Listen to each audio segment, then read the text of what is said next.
আসসালামু আলাইকুম। আজকে দেখাবো শীতের দিনের স্পেশাল খিচুড়ি রেসিপি। এই খিচুড়িটা এত স্বাদ, এত সুস্বাদু যে আপনারা বাসায় একবার এইভাবে রেসিপিটা ফলো করে রান্না করে খেয়ে দেখবেন। খুবই সুস্বাদু এবং খুবই মজাদার। প্রথমে আমি 2 পট চাউল এবং 1 পট ডাউল নিয়েছি, মসুর ডাল নিয়েছি। দিলাম কিছু পেঁয়াজ, কিছু রসুন, পরিমাণ মতো নেবেন, যতটুকু আপনি চাউল দিবেন ডাউল দিবেন সেই পরিমাণের নেবেন। দিলাম আদা বাটা, অনেকগুলো কাঁচামরিচ থেতো করে দিয়েছি আমি, আপনারা কেটেও দিতে পারেন। দিয়ে দিব এখন স্বাদ মতো লবণ, কম বেশি করে দিয়ে দিবেন, পরে আবার খিচুড়ি টেস্ট করেও লবণটা দিতে পারবেন।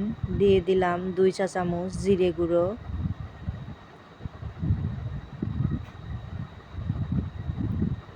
1 চা চামচ হলুদ গুঁড়ো, 4-5টা এলাচ এবং 4-5টা দারচিনি, 2টা তেজপাতা। সুগন্ধের জন্য ব্যবহার করলাম বিরিয়ানি পাতা। একটি সিরি 4 টুকরো করে দিয়েছি। দিলাম পরিমাণ মতো সরিষার তেল, দিয়ে ভালোভাবে সবগুলো উপকরণ একসাথে মিশিয়ে নিব।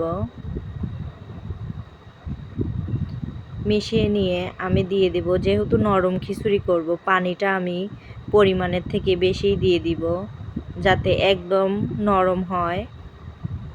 নরম খিচুড়িটা খেতে অনেক ভালো লাগে, আর শীতের দিন হলে তো কোনো কথাই নেই। দেখুন আমি অনেক পরিমাণের পানি দিয়েছি, আপনারা যে যতটুকু নরম খাবেন সেই পরিমাণে পানি দিয়ে দিবেন।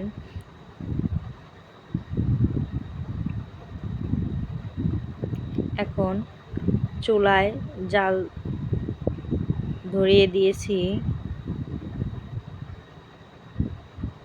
আমি চুলার উপরই কড়াইটা বসিয়ে সব উপকরণ একসাথে মাখিয়ে নিয়েছি।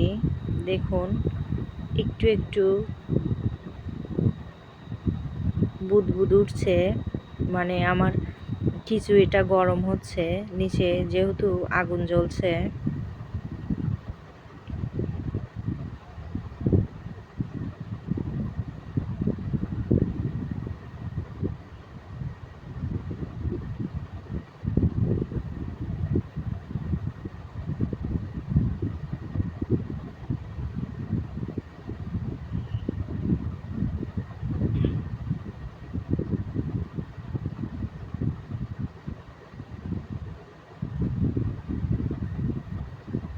দেখুন ফুটতে শুরু হয়ে গেছে, আর কিছুক্ষণের মধ্যেই আমার খিচুড়িটি রেডি হয়ে যাবে। এই খিচুড়িটি রান্না করতে আপনার সর্বোচ্চ 25 থেকে 30 মিনিট টাইম লাগবে। সকালবেলা এরকম পাতলা খিচুড়ি খেতে অনেক মজা লাগে। আমি এখানে একটি ডাল ঘুটনি দিয়ে ডাল এবং চাউল দুটোই ভেঙে দিচ্ছি। আমার খিচুড়িটা যেহেতু একদম নরম হবে, তাই আমি এটা দিয়ে কেটে দিচ্ছি।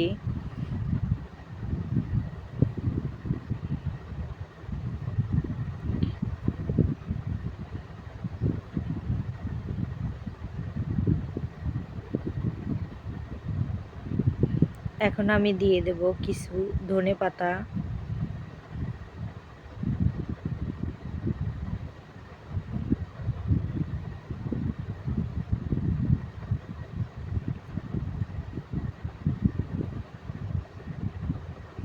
আমার খিচুড়িটা প্রায় রেডি হয়ে এসেছে।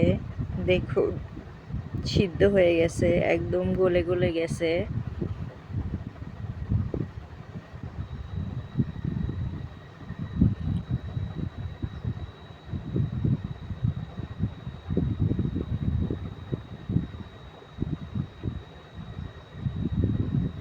এখন আমি খিচুড়িটা নামিয়ে নিব। টেস্ট করে দেখেছি একটু লবণ কম হয়েছে, তাই একটু লবণ দিয়ে নিলাম। এখন আমার খিচুড়িটি রেডি।